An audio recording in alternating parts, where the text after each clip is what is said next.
നമസ്കാരം, ന്യൂസ് റൗണ്ടപ്പിലേക്ക് സ്വാഗതം. ശബരിമലയിലെ ദ്വാരകപാലകരുടെ വിഗ്രഹപ്പാളി ഇളക്കി മാറ്റിയ സംഭവം എന്തുകൊണ്ട് അനുമതി തേടിയില്ല? തിരുവിതാംകൂർ ദേവസ്വം ബോർഡിന് ഹൈക്കോടതിയുടെ രൂക്ഷ വിമർശനം. അനുമതി തേടാൻ ആവശ്യത്തിന് സമയമുണ്ടായിരുന്നല്ലോ എന്നും കോടതി. കേരള സർക്കാരിന്റെ പുതിയ ബഹുനിയമം. മുഖ്യമന്ത്രിയെയും മന്ത്രിമാരെയും സംബോധന ചെയ്യുമ്പോൾ ബഹു ചേർക്കണം. സാധാരണക്കാർ നൽകുന്ന പരാതികളിൽ പോലും മുഖ്യമന്ത്രിമാരെയും മന്ത്രിമാരെയും ബഹുമാനിക്കണം. സർക്കുലർ പുറത്തിറങ്ങി. രാഹുൽ മാങ്കൂട്ടത്തിനെതിരെ നിയമ നടപടിക്കില്ലെന്ന് ആരോപണം ഉന്നയിച്ച 2 യുവതികൾ മുന്നോട്ടു പോകാൻ താൽപര്യമില്ല. പരാതി നൽകിയവരുടെ മൊഴിയെടുത്ത് ക്രൈംബ്രാഞ്ച്. യുവ ഡോക്ടറെ ബലാത്സംഗം ചെയ്തെന്ന കേസ് റാപ്പർ വേടന്റെ അറസ്റ്റ് രേഖപ്പെടുത്തി വിട്ടയച്ചു. വേടനെതിരെ ഡിജിറ്റൽ തെളിവുകൾ അടക്കം ലഭിച്ചിട്ടുണ്ടെന്ന് പോലീസ്. വാർത്തകൾ വിശദമായി. ശബരിമലയിലെ ദ്വാരകപാലകരുടെ വിഗ്രഹപ്പാളി ഇളക്കി മാറ്റിയ സംഭവത്തിൽ തിരുവിതാംകൂർ ദേവസ്വം ബോർഡിന് ഹൈക്കോടതിയുടെ രൂക്ഷ വിമർശനം. സ്വർണ്ണപ്പാളി കോടതി അനുമതിയില്ലാതെ നീക്കിയത് ശരിയല്ല. കോടതിയുടെ അനുമതി നേടാൻ ആവശ്യത്തിന് സമയം ദേവസ്വം ബോർഡിന് ഉണ്ടായിരുന്നുവെന്നും ഹൈക്കോടതി. ശബരിമല സ്പെഷ്യൽ കമ്മീഷനുടെ റിപ്പോർട്ടിന്റെ അടിസ്ഥാനത്തിലാണ് വിമർശനം. ഗുരുതര വീഴ്ചയെന്ന ചൂണ്ടിക്കാട്ടിയാണ് സ്പെഷ്യൽ കമ്മീഷൻ ഹൈക്കോടതിയിൽ റിപ്പോർട്ട് നൽകിയത്. ഓണക്കാലത്തെ പ്രത്യേക പൂജകൾ പൂർത്തിയാക്കി ശബരിമല നട അടച്ചതിന് ശേഷമാണ് ശ്രീകോവിലിനു മുന്നിലെ സ്വർണ്ണപ്പാളി അറ്റകുറ്റപ്പണികൾക്കായി ഇളക്കിയത്. സംഭവം ഗുരുതര വീഴ്ചയെന്നാണ് സ്പെഷ്യൽ കമ്മീഷനുടെ റിപ്പോർട്ട്. സ്വർണ്ണപ്പണികൾ സന്നിധാനത്ത് നടത്തണമെന്ന് കോടതി നിർദ്ദേശം ലംഘിച്ചെന്നും സ്പെഷ്യൽ കമ്മീഷണർ ഹൈക്കോടതിയിൽ നൽകിയ റിപ്പോർട്ടിൽ പറയുന്നു. M5 news, Kochi. സംസ്ഥാനത്ത് സർക്കാർ ഓഫീസുകളിൽ പരാതികൾക്കും അപേക്ഷകൾക്കും മറുപടി നൽകുമ്പോൾ മന്ത്രിമാരെ ഇനി ബഹു എന്ന് അഭിസംബോധന ചെയ്യണമെന്ന നിർദ്ദേശം. പേഴ്സണൽ ആൻഡ് അഡ്മിനിസ്ട്രേറ്റീവ് റിഫോംസ് വകുപ്പാണ് ഇത് സംബന്ധിച്ച് പുതിയ സർക്കുലർ പുറത്തിറക്കിയത്. ഭരണഘടനാ പദവികളിലെ അഭിസംബോധനകളിൽ മാറ്റം വരുത്താൻ ശ്രമിക്കുന്ന കാലത്താണ് കേരള സർക്കാരിന്റെ ഈ നീക്കം. ഭരണഘടനാ പദവികളിലെ അഭിസംബോധനകളിൽ മാറ്റം വരുത്താൻ ശ്രമിക്കുന്ന കാലത്താണ് കേരള സർക്കാരിന്റെ ഈ നീക്കം. സർക്കാർ സേവനങ്ങളിൽ പരാതി നൽകുന്ന സാധാരണക്കാർക്ക് പോലും ഇനി ബഹുമാനാർത്ഥം മന്ത്രിമാരുടെ പേര് മുൻപ് ബഹു എന്ന് ചേർക്കണം. മന്ത്രിക്ക് ലഭിക്കുന്ന പരാതികൾക്കും അപേക്ഷകൾക്കും മറുപടി നൽകുമ്പോൾ പോലും ഈ നിർദ്ദേശം പാലിക്കണമെന്ന് ഓഗസ്റ്റ് 30-ന് പുറത്തിറങ്ങിയ സർക്കുലറിൽ വ്യക്തമാക്കുന്നു. അണ്ടർ സെക്രട്ടറിയാണ് സർക്കുലറിൽ ഒപ്പുവെച്ചിരിക്കുന്നത്. എല്ലാ സർക്കാർ വകുപ്പുകൾക്കും ജില്ലാ കളക്ടർമാർക്കും ഓഫീസ് മേധാവികൾക്കും ഇത് സംബന്ധിച്ച നിർദ്ദേശങ്ങൾ നൽകിയിട്ടുണ്ട്. M5 news, Thiruvananthapuram. രാഹുൽ മാങ്കൂട്ടത്തിനെതിരെ നിയമ നടപടിയുമായി പോകാൻ താൽപര്യമില്ലെന്ന് ആരോപണം ഉന്നയിച്ച 2 സ്ത്രീകൾ. രാഹുൽ മാങ്കൂട്ടത്തിൽ നിന്നും മോശമായ അനുഭവം ഉണ്ടായെന്ന് വെളിപ്പെടുത്തിയ കൊച്ചിയിലെ യുവനടിയിൽ നിന്നും ക്രൈംബ്രാഞ്ച് മൊഴിയെടുത്തു. മാധ്യമങ്ങളോട് തുറന്നു പറഞ്ഞ കാര്യങ്ങൾ ക്രൈംബ്രാഞ്ചിനോടും പറഞ്ഞുവെങ്കിലും നിയമ നടപടിക്ക് താൽപര്യമില്ലെന്നും സ്ത്രീകൾ മൊഴി നൽകി. ട്രാൻസ്ജെൻഡർ യുവതി മൊഴി നൽകാൻ താൽപര്യമില്ലെന്ന് പോലീസിനെ അറിയിച്ചു. ഗർഭചിത്രവുമായി ബന്ധപ്പെട്ട് പുറത്തുവന്ന ശബ്ദരേഖ കേന്ദ്രീകരിച്ചും അന്വേഷണം നടന്നു. ഗർഭചിത്രം നടത്തിയ യുവതിയുമായി പോലീസ് സംസാരിച്ചു. നിയമ നടപടിക്ക് ഇതുവരെ ഈ സ്ത്രീയും താൽപര്യം അറിയിച്ചിട്ടില്ല. അതേസമയം രാഹുലിനെതിരെ പരാതി നൽകിയവരുടെ മൊഴി പോലീസ് രേഖപ്പെടുത്തി. M5 news, Thiruvananthapuram.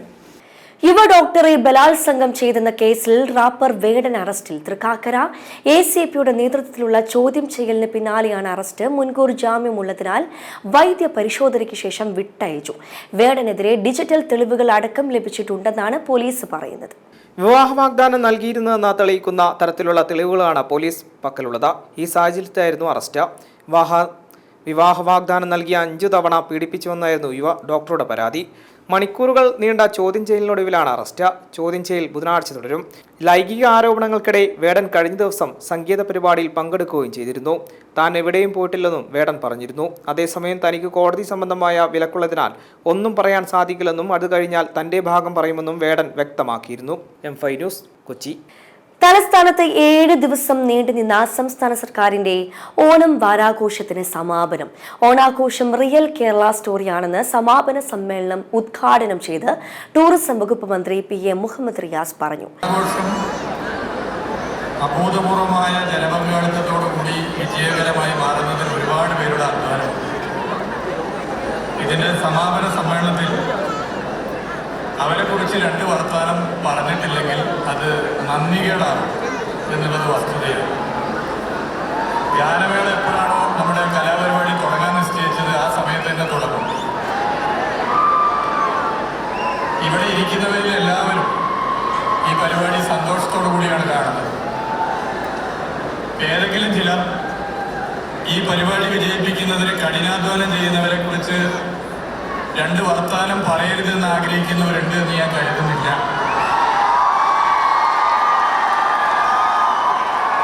നിങ്ങളുടെ കയ്യടിയും ഉണ്ടാക്കുന്ന ഈ ശബ്ദവും ഈ പരിപാടി അഭൂതപൂർവമായി വിജയിപ്പിക്കുന്നതിന് ഇടപെട്ടവർക്കുള്ള ഒരു സെല്യൂട്ടായി ഞാൻ കാണുകയാണ്.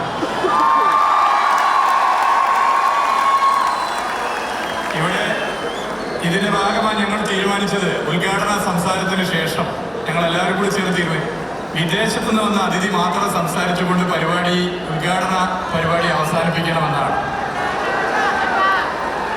എപ്പോഴാണോ കലാപരിപാടി ആരംഭിക്കാൻ തീരുമാനിച്ചത് അതിൽ നിന്നും ഒരു മിനിറ്റ് പോലും വൈകാതെ നിശ്ചയിച്ച സമയത്ത് ആരംഭിക്കും. എന്നാൽ ഇത്രയും ദിവസം ഈ പരിപാടി വിജയിപ്പിക്കാൻ വേണ്ടി അഹോരാത്രം പ്രയത്നിച്ചവരുണ്ട്. ഒന്ന്, ലക്ഷക്കണക്കിന് ആളുകൾ ഈ തലസ്ഥാനത്ത് വന്നു. ഒരു പെറ്റി കേസ് പോലും എടുക്കാതെ കണ്ണിലെ കൃഷ്ണമണി പോലെ ക്രമസമാധാനം പരിപാലിച്ച കേരള പോലീസിനെ ഈ വേള ഞാൻ ഉപയോഗപ്പെടുത്താൻ ആഗ്രഹിക്കുകയാണ്. നമ്മളെപ്പോലെ തന്നെ പോലീസ് സേനാംഗങ്ങൾക്കും ഓണമുണ്ട്. നമ്മളെപ്പോലെ തന്നെ ഇവിടുത്തെ വോളണ്ടിയർ പ്രവർത്തനത്തിനും ഇതിനുവേണ്ടി കഠിനാധ്വാനം ചെയ്തവർക്കും ഓണാഘോഷമുണ്ട്, കുടുംബമുണ്ട്, സുഹൃത്തുക്കളുണ്ട്. എന്നാൽ അതൊക്കെ ത്യജിച്ച് രാപ്പകലില്ലാതെ ഈ പരിപാടിക്ക് കഠിനാധ്വാനം ചെയ്ത എല്ലാ വകുപ്പിലെയും എല്ലാ വോളണ്ടിയർ പ്രവർത്തനം നേതൃത്വം കൊടുത്ത മനുഷ്യന്മാരെയും എല്ലാവരെയും ഒരു അഭിവാദ്യം ചെയ്യാൻ, ഒരു ബിഗ് സല്യൂട്ട് നൽകാൻ ഈ വേള ഞാൻ ഉപയോഗപ്പെടുത്താൻ വേണ്ടി ആഗ്രഹിക്കുന്നു. ഇത്തവണത്തെ ഓണാഘോഷത്തിൽ സംസ്ഥാന സർക്കാരും ടൂറിസം വകുപ്പും നേരത്തെ തന്നെ നിശ്ചയിച്ചത്, വളരെ നേരത്തെ, വിദേശത്തു നിന്നും ആളുകളെ നമ്മുടെ ഓണാഘോഷ പരിപാടി കാണാൻ വേണ്ടി കൊണ്ടുവരണമെന്നാണ്. അതിൻ്റെ ഭാഗമായി ഉത്തരവാദിത്ത ടൂറിസം മിഷൻ വിവിധ രാജ്യങ്ങളിൽ ഓണത്തെക്കുറിച്ചും ഓണാഘോഷത്തെക്കുറിച്ചും വലിയ നിലയിലേക്കുള്ള പ്രചരണം നടത്തി. അതിൻ്റെ ഭാഗമായി 10 രാജ്യങ്ങളിൽ നിന്നും നമ്മുടെ സംസ്ഥാനത്ത് ഓണാഘോഷം കാണാനും ഓണം അനുഭവിക്കാനും വേണ്ടി വന്ന വിദേശ സഞ്ചാരികളുണ്ട്, വിദേശത്ത് ജീവിക്കുന്ന മനുഷ്യരുണ്ട്. അവരെല്ലാവരെയും ഈ തിരുവനന്തപുരത്തെയും കേരളത്തിലെയും ജനങ്ങൾക്ക് വേണ്ടി പ്രത്യേകം അഭിവാദ്യം ചെയ്യാൻ ഈ വേള ഞാൻ ഉപയോഗപ്പെടുത്താൻ വേണ്ടി ആഗ്രഹിക്കുകയാണ്. കേരളത്തിലെ ടൂറിസം വകുപ്പിനെ സംബന്ധിച്ചിടത്തോളം ലോകത്ത് ന്യൂയോർക്ക് ടൈംസ് കണ്ടിരിക്കേണ്ട 50 ടൂറിസ്റ്റ് കേന്ദ്രങ്ങളെ തെരഞ്ഞെടുത്തു. ടൂറിസം വകുപ്പിന്റെ മാധ്യമ പുരസ്കാരം എംഫൈ ന്യൂസിന് ലഭിച്ചു. ആദരവ് M five news marketing GM Pratheesh VS മന്ത്രി മുഹമ്മദ് റിയാസിൽ നിന്നും ഏറ്റുവാങ്ങി. നിശാഗന്ധിയിൽ നടന്ന പരിപാടിയിൽ മന്ത്രി V ശിവൻകുട്ടി അധ്യക്ഷത വഹിച്ചു. ദക്ഷിണാഫ്രിക്കയിൽ നിന്നുള്ള വിദേശ പ്രതിനിധി ലൂക്കാസ് മാർട്ടിനസ് മേയർ ചടങ്ങിൽ മുഖ്യാതിഥിയായി പങ്കെടുത്തു. Mayor Arya Rajendran, Shikha Surendran IAS, IB Satheesh MLA തുടങ്ങിയവർ ചടങ്ങിൽ പങ്കെടുത്തു. അഭൂതപൂർവമായ ജനപങ്കാളിത്തം കൊണ്ട് ഇത്തവണത്തെ ഓണം വാരാഘോഷം ശ്രദ്ധേയമായി.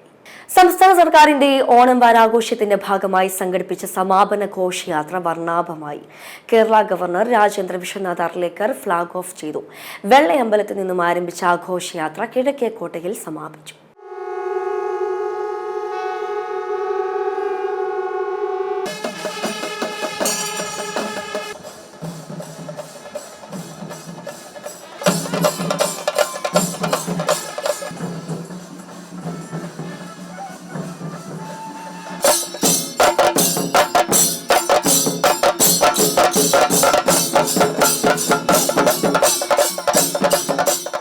സംസ്ഥാന സർക്കാരിന്റെ ഓണം വാരാഘോഷത്തിന് സമാപനം കുറിച്ചാണ് തലസ്ഥാനത്ത് സാംസ്കാരിക ഘോഷയാത്ര സംഘടിപ്പിച്ചത്. 1000-ൽ പരം കലാകാരന്മാർ അവതരിപ്പിച്ച സാംസ്കാരിക കലാരൂപങ്ങളുടെ അകമ്പടിയോടെ 60ഓളം ഫ്ലോട്ടുകളും ഘോഷയാത്രയിൽ അണിനിരന്നു. വെള്ളയമ്പലത്തെ മാനവീയം വീതിയിൽ ഗവർണർ രാജേന്ദ്ര അർലേക്കർ ഘോഷയാത്ര ഫ്ളാഗ് ഓഫ് ചെയ്തു. ഘോഷയാത്രയുടെ വരവറിയിച്ചുകൊണ്ട് 51 കലാകാരന്മാർ ശംഖനാദം മുഴക്കുകയും തുടർന്ന് വാദ്യോപകരണമായ കൊമ്പ് ടൂറിസം മന്ത്രി PA മുഹമ്മദ് റിയാസ് മുഖ്യ കലാകാരന് കൈമാറിക്കൊണ്ട് സാംസ്കാരിക ഘോഷയാത്രയുടെ താളമേളങ്ങൾക്ക് തുടക്കം കുറിച്ചു. സംസ്ഥാന സർക്കാരിന്റെ വികസന പ്രവർത്തനങ്ങളെ ചിത്രീകരിച്ചുകൊണ്ട് വിവിധ വകുപ്പുകൾ തയ്യാറാക്കിയ 60ഓളം ഫ്ലോട്ടുകൾ ഘോഷയാത്രയുടെ ഭാഗമായി. കൂടാതെ 91 ദൃശ്യ ശ്രവ്യകലാരൂപങ്ങളും ഇന്ത്യൻ ആർമിയുടെ ബാൻഡ് സംഘവും ഘോഷയാത്രയിലുണ്ടായിരുന്നു. നാനാത്വത്തിൽ ഏകത്വം എന്ന പ്രമേയം മുൻനിർത്തി ജാർഖണ്ഡ്, ഉത്തർപ്രദേശ്, മധ്യപ്രദേശ്, മഹാരാഷ്ട്ര, ആന്ധ്രാപ്രദേശ്, തെലങ്കാന, കർണാടക, തമിഴ്നാട് എന്നിവിടങ്ങളിൽ നിന്നുള്ള ഇന്ത്യൻ ഗ്രാമീണ കലാരൂപങ്ങളും ഘോഷയാത്രയിൽ ഒത്തുചേർന്നു. കേരളീയ പൈതൃകവും സിനിമയും സാഹിത്യവും, സ്ത്രീ ശാക്തീകരണവും, സ്ത്രീ സുരക്ഷയും, ആരോഗ്യശീലങ്ങളും, ശാസ്ത്ര സാങ്കേതിക വിദ്യയും, വിവിധ തരത്തിലുള്ള ജീവിത സുരക്ഷാ സന്ദേശങ്ങളും ഫ്ലോട്ടുകളുടെ വിഷയങ്ങളായി അവതരിപ്പിച്ചു. ഗ്രീൻ പ്രോട്ടോകോൾ പാലിച്ചുകൊണ്ടാണ് ഫ്ലോട്ടുകൾ വിഭാവനം ചെയ്തിരുന്നത്. വിദേശ വിനോദസഞ്ചാരികൾക്ക് ഘോഷയാത്ര വീക്ഷിക്കുന്നതിനായി VIP പവലിയനും സമീപമായി പ്രത്യേക പവലിയനും ഒരുക്കിയിരുന്നു. വെള്ളയമ്പലത്ത് നിന്ന് ആരംഭിച്ച ഘോഷയാത്ര കിഴക്കേക്കോട്ടയിൽ സമാപിച്ചു.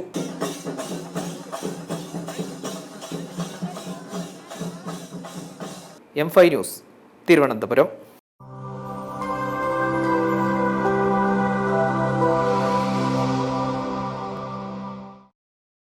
ഉപരാഷ്ട്രപതി തെരഞ്ഞെടുപ്പിൽ പ്രതീക്ഷിച്ചിരുന്ന വോട്ടിൽ ചോർച്ചയുണ്ടായതിന്റെ ഞെട്ടലിൽ പ്രതിപക്ഷം. വോട്ട് ചോർച്ചയുണ്ടായത് ആം ആദ്മി പാർട്ടി, ശിവസേന, ഉദ്ധവ് താക്കറെ പാർട്ടികളിൽ നിന്നാണെന്നാണ് ഇന്ത്യ മുന്നണിയുടെ വിലയിരുത്തൽ. വിജയിക്കാൻ കഴിഞ്ഞില്ലെങ്കിലും 324 വോട്ട് നേടാൻ കഴിയുമെന്നായിരുന്നു ഇന്ത്യ മുന്നണി പ്രതീക്ഷിച്ചിരുന്നത്. ഇന്നലെ വൈകിട്ട് 315 വോട്ടുകൾ ലഭിക്കുമെന്ന് ഇന്ത്യ മുന്നണി നേതാക്കൾ പറഞ്ഞിരുന്നു. എന്നാൽ വോട്ടെണ്ണി കഴിഞ്ഞപ്പോൾ 300 വോട്ടുകളാണ് ലഭിച്ചത്. നേരത്തെ തന്നെ ഇന്ത്യ മുന്നണി വിട്ട AAPയിലെ ചില MPമാർ BJPയോട് മൃദു സമീപനം എടുത്തു. ശിവസേന, ഉദ്ധവ് താക്കറെ വിഭാഗം MPമാരിൽ ഒരു വിഭാഗം ഏക്നാഥ് ഷിൻഡെ വിഭാഗവുമായി കൈകോർക്കാൻ ആഗ്രഹിക്കുന്നു. ഇതിനാൽ അവരും NDA സ്ഥാനാർത്ഥിക്ക് വോട്ട് ചെയ്തെന്നാണ് ഇന്ത്യ മുന്നണിയുടെ വിലയിരുത്തൽ. News desk M5 news. Side കൊടുക്കാത്തതിന്റെ പേരിൽ കാർ യാത്രികരെ ആക്രമിച്ച കേസിൽ കോൺഗ്രസ് സൈബർ പ്രവർത്തകൻ നിസാർ കുംബിളയുടെ ആക്രമണ ദൃശ്യങ്ങൾ പുറത്തുവന്നു. ചങ്ങരംകുളം വളയംകുളത്ത് 4 മാസം മുൻപ് നടന്ന ആക്രമണത്തിന്റെ വീഡിയോ ദൃശ്യങ്ങളാണ് ഇപ്പോൾ പ്രചരിക്കുന്നത്. വാഹനത്തിന് സൈഡ് നൽകിയില്ലെന്നാരോപിച്ചാണ് നിസാർ കുംബിളി തന്നെ ആക്രമിച്ചതെന്ന് ആക്രമണത്തിനിരയായ യുവാക്കൾ പറയുന്നു. സോഷ്യൽ മീഡിയയിൽ കോൺഗ്രസിന് വേണ്ടി സജീവമായി പ്രവർത്തിക്കുന്ന വ്യക്തിയാണ് നിസാർ. പുറത്തുവന്ന ദൃശ്യങ്ങളിൽ നിസാർ കാർ തടഞ്ഞു നിർത്തി യുവാക്കളെ മർദ്ദിക്കുന്നത് കാണാം. സംഭവം നടന്ന സമയത്ത് തന്നെ യുവാക്കൾ പോലീസിൽ പരാതി നൽകിയിരുന്നു. കൊല്ലുമെന്നടക്കം ഭീഷണിപ്പെടുത്തിയെന്നും പരാതിയിലുണ്ട്. യുവാക്കളുടെ പരാതിയിൽ ചങ്ങരകുളം പോലീസ് നിസാറിനെ കസ്റ്റഡിയിലെടുക്കുകയും പിന്നീട് സ്റ്റേഷൻ ജാമ്യത്തിൽ വിട്ടയക്കുകയും ചെയ്തു. കസ്റ്റഡിയിലെടുക്കാൻ ശ്രമിച്ചപ്പോഴും ഇയാൾ പോലീസുകാരോട് തട്ടിക്കയറിയതായും റിപ്പോർട്ടിൽ പറയുന്നു. M5 news, Malappuram. ടിക്കറ്റും രേഖകളും TTR ആവശ്യപ്പെട്ടു. ഓടുന്ന ട്രെയിനിൽ നിന്നും എടുത്തു ചാടി ശീതളപാനീയ കച്ചവടക്കാരന് പരിക്കേറ്റു. താനൂർ പാണ്ടുമുറ്റം സ്വദേശിയായ അഷ്കറാണ് ഓടുന്ന ട്രെയിനിൽ നിന്നും ചാടിയത്. ട്രെയിൻ ടിക്കറ്റും രേഖകളും ആവശ്യപ്പെട്ടതിനെ തുടർന്ന് ശീതളപാനീയ കച്ചവടക്കാരൻ ഓടുന്ന ട്രെയിനിൽ നിന്നും എടുത്തു ചാടി. എക്സിക്യൂട്ടീവ് എക്സ്പ്രസ് മലപ്പുറം താനൂരിലെത്തിയപ്പോഴാണ് വേഗത്തിൽ ഓടുന്ന ട്രെയിനിൽ നിന്നും യുവാവ് ചാടിയത്. ടിക്കറ്റും രേഖകളും പരിശോധിക്കാൻ TT ആവശ്യപ്പെട്ടപ്പോൾ താനൂർ പാണ്ടുമറ്റം സ്വദേശിയായ അഷ്കർ എന്നയാൾ ഓടുന്ന ട്രെയിനിൽ നിന്നും ചാടുകയായിരുന്നു. സാരമായ പരിക്കുകളോടെയാണ് ഇയാളെ കോഴിക്കോട് മെഡിക്കൽ കോളേജിൽ പ്രവേശിപ്പിച്ചത്. നാട്ടുകാർ നടത്തിയ തിരച്ചിലിൽ താനൂർ ചിറയ്ക്കൽ ഓവുപാലത്തിന് സമീപത്ത് നിന്നാണ് ഇയാളെ കണ്ടെത്തിയത്. തുടർന്ന് പോലീസിനെ വിവരം അറിയിക്കുകയും ആശുപത്രിയിലേക്ക് മാറ്റുകയുമായിരുന്നു. യാത്രക്കാരുടെ രേഖകൾ പരിശോധിക്കാനെത്തിയ TT ശീതളപാനീയങ്ങൾ വിൽക്കുകയായിരുന്ന അഷ്കറിനോട് ടിക്കറ്റും തിരിച്ചറിയൽ രേഖകളും ആവശ്യപ്പെട്ടു. ഇവ കൈവശമില്ലാതിരുന്നതിനാൽ നടപടിയെടുക്കുമെന്ന് TT അറിയിച്ചതോടെ ഭയപ്പെട്ട അഷ്കർ ഓടുന്ന ട്രെയിനിൽ നിന്നും എടുത്തു ചാടുകയായിരുന്നു. M5 news, Malappuram. പാലക്കാട് പുതുപ്പരിയാരത്ത് യുവതിയെ ഭർത്തൃവീട്ടിൽ തൂങ്ങി മരിച്ച നിലയിൽ കണ്ടെത്തി. മാട്ടുമന്ത ചോളോട് സ്വദേശി 29-കാരി മീരയാണ് മരിച്ചത്. ഭർത്താവിന്റെ മർദ്ദനമാണ് മരണകാരണമെന്ന ആരോപണവുമായി ബന്ധുക്കൾ രംഗത്തെത്തി. ഭർത്താവ് മർദ്ദിച്ചുവെന്ന് പരാതിപ്പെട്ട് ചോളോട് സ്വദേശി മീര ഇന്നലെ സ്വന്തം വീട്ടിലെത്തിയിരുന്നു. പോലീസ് സ്റ്റേഷനിലെത്തി പരാതി നൽകാമെന്ന് വീട്ടുകാർ പറഞ്ഞെങ്കിലും രാത്രിയോടെ ഭർത്താവ് അനൂപ് യുവതിയെ വീട്ടിലേക്ക് നിർബന്ധിച്ചു കൊണ്ടുപോവുകയായിരുന്നുവെന്ന് ബന്ധുക്കൾ പറയുന്നു. ഇന്ന് രാവിലെയോടെ ഹേമാംബിക നഗർ പോലീസാണ് മീര മരിച്ചെന്ന് ബന്ധുക്കളെ വിവരം അറിയിച്ചത്. 29-കാരിയായ മീരയുടെ 2ാം വിവാഹമായിരുന്നു പുതുപ്പരിയാരം സ്വദേശി അനൂപുമായി നടന്നത്. 1 വർഷം മുൻപായിരുന്നത്. അനൂപ് നിരന്തരം മർദ്ദിക്കാറുണ്ടെന്ന് മീര പരാതി പറഞ്ഞിരുന്നുവെന്നാണ് ബന്ധുക്കൾ ആരോപിക്കുന്നത്. M5 news, Palakkad. പട്ടാമ്പി കൊപ്പം മണ്ണോങ്ങോട് യുവാവിനെ തൂങ്ങി മരിച്ച നിലയിൽ കണ്ടെത്തി.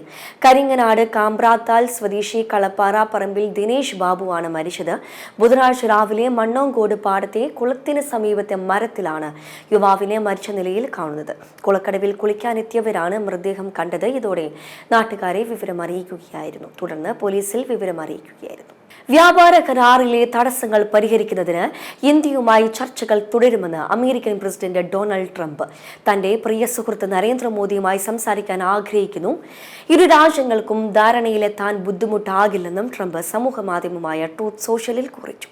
2026 ഫുട്ബോൾ ലോകകപ്പ് യോഗ്യതാ മത്സരത്തിൽ വമ്പന്മാർക്ക് കാലിടറി. ലോക റാങ്കിങ്ങിലെ 1-ാം സ്ഥാനക്കാരായ അർജന്റീനയ്ക്കും മുൻ ലോക ചാമ്പ്യന്മാരായ ബ്രസീലിനും ഞെട്ടിക്കുന്ന തോൽവിയാണ് വഴങ്ങേണ്ടി വന്നത്. നിലവിലെ ലോക ചാമ്പ്യന്മാരായ അർജന്റീനയെ ഏകപക്ഷീയമായ 1 ഗോളിന് വീഴ്ത്തി ഇക്വഡോറാണ് കരുത്തു കാട്ടിയത്. ആദ്യ പകുതിയിലെ ഇഞ്ചുറി ടൈമിൽ ലഭിച്ച പെനാൽറ്റി ലക്ഷ്യത്തിലെത്തിച്ച എന്നേർ വലൻസിയ ആണ് സ്വന്തം കാണികൾക്ക് മുന്നിൽ വെച്ച് ഇക്വഡോറിന് അട്ടിമറി സമ്മാനിച്ചത്. ആദ്യ പകുതിയിൽ ഇഞ്ചുറി ടൈമിൽ ലഭിച്ച പെനാൽറ്റി ലക്ഷ്യത്തിലെത്തിച്ച മിഗ്വെയിൽ ടെർസോറസ് ആണ് ബ്രസീലിനെ ഞെട്ടിച്ചത്. ശബരിമലയിലെ ദ്വാരകപാലകരുടെ വിഗ്രഹപാളി ഇളക്കി മാറ്റിയ സംഭവം എന്തുകൊണ്ട് അനുമതി തേടിയില്ല? തിരുവിതാംകൂർ ദേവസ്വം ബോർഡിന് ഹൈക്കോടതിയുടെ രൂക്ഷ വിമർശനം. അനുമതി തേടാൻ ആവശ്യത്തിന് സമയമുണ്ടായിരുന്നല്ലോ എന്നും കോടതി. കേരള സർക്കാരിന്റെ പുതിയ ബഹുനിയമം. മുഖ്യമന്ത്രിയെയും മന്ത്രിമാരെയും സംബോധന ചെയ്യുമ്പോൾ ബഹു ചേർക്കണം. സാധാരണക്കാർ നൽകുന്ന പരാതികളിൽ പോലും മുഖ്യമന്ത്രിമാരെയും മന്ത്രിമാരെയും ബഹുമാനിക്കണം. സർക്കുലർ പുറത്തിറങ്ങി. രാഹുൽ മാങ്കൂട്ടത്തിനെതിരെ നിയമ നടപടിക്കില്ലെന്ന് ആരോപണം ഉന്നയിച്ച 2 യുവതികൾ മുന്നോട്ടു പോകാൻ താല്പര്യമില്ല. പരാതി നൽകിയവരുടെ മൊഴിയെടുത്ത് ക്രൈംബ്രാഞ്ച്. യുവ ഡോക്ടറെ ബലാത്സംഗം ചെയ്തെന്ന കേസ് റാപ്പർ വേടന്റെ അറസ്റ്റ് രേഖപ്പെടുത്തി വിട്ടയച്ചു. വേടനെതിരെ ഡിജിറ്റൽ തെളിവുകൾ അടക്കം ലഭിച്ചിട്ടുണ്ടെന്ന് പോലീസ്. ഇതോടെ ന്യൂസ് റൗണ്ട് പൂർണ്ണമാകുന്നു. നമസ്കാരം.